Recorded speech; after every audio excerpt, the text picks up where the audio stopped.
Welcome to Mechanic. We have our 2011 BMW X3 here, and we have a check engine light that's on. Now, our symptom is that once we let off the fuel pedal, the idle fluctuates, and then it settles down to where it should be, but it fluctuates more than normal. Typically on this vehicle, or at least when I've been driving around, when you let off the fuel pedal, it should it just goes down to its idle or the low point with not fluctuating up. So the light is on, and so we're going to go ahead and check what it is. We've already selected the vehicle, the BMW. Then we're going to hit the smart bin. It's going to communicate with the vehicle. We do have the ignition on, but not started. And now it goes through its process. It asks us to confirm that we have the right vehicle. All right, so it's communicated with the vehicle, and it's made its. And then we're going to go to diagnostic, quick scan. We'll scan every control nodule in the car. We just want to select the engine control nodule, go through drive, and there's the digital engine electronics on this scanner. And then we're going to read the codes and see what we get. There we go. So we have a couple codes here. We have the 104208, and that one is an intake pipe pressure sensor, plausible after run, pressure implausible. So we're getting a misreading of bad here. And then we have a 104701, intermittent intake pipe pressure sensor, electrical short. So these both are the intake pipe sensor that we're having some issues there. So it's not reading properly. And what it's saying is as it's measuring the air that comes in to be pressurized for the intake, it's not at the right parameters. And so it's throwing a code. This code and the mass airflow sensor, they communicate with each other, and if one or the other is off in their readings, you have a potential for the code. A couple reasons would be that you do have an air leak,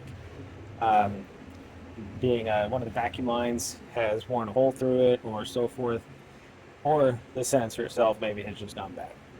So you want to do a good visual look around to see if you do have any leaks, and then also go through the process to be able to maybe replace the sensor if that's where you'd like to start.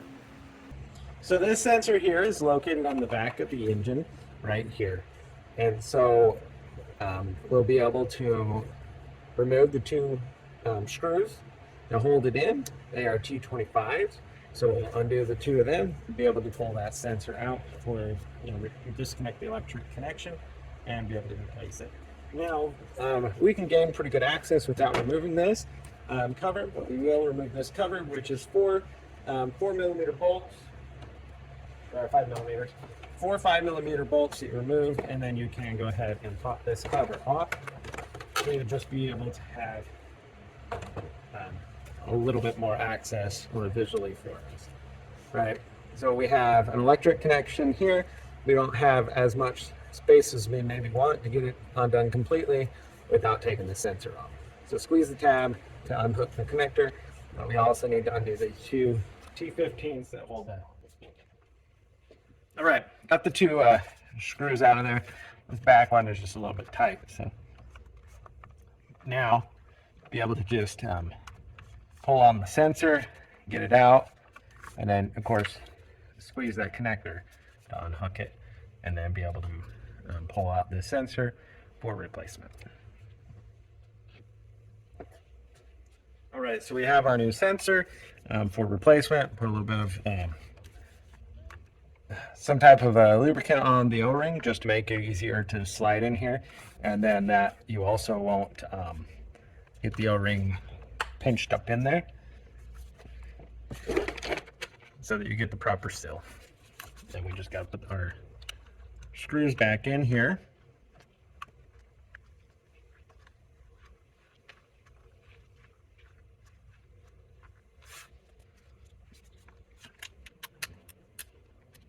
Nope. We want to make sure we actually connect the electrics up before we put this in, because there's not enough space between the top of this to get that electric connected.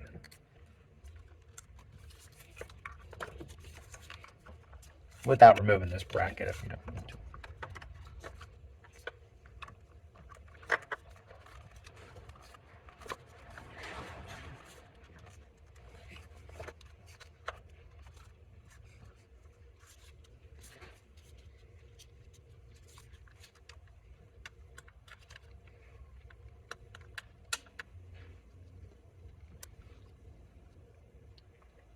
All right. So finishing tightening up the screws here that hold the sensor in.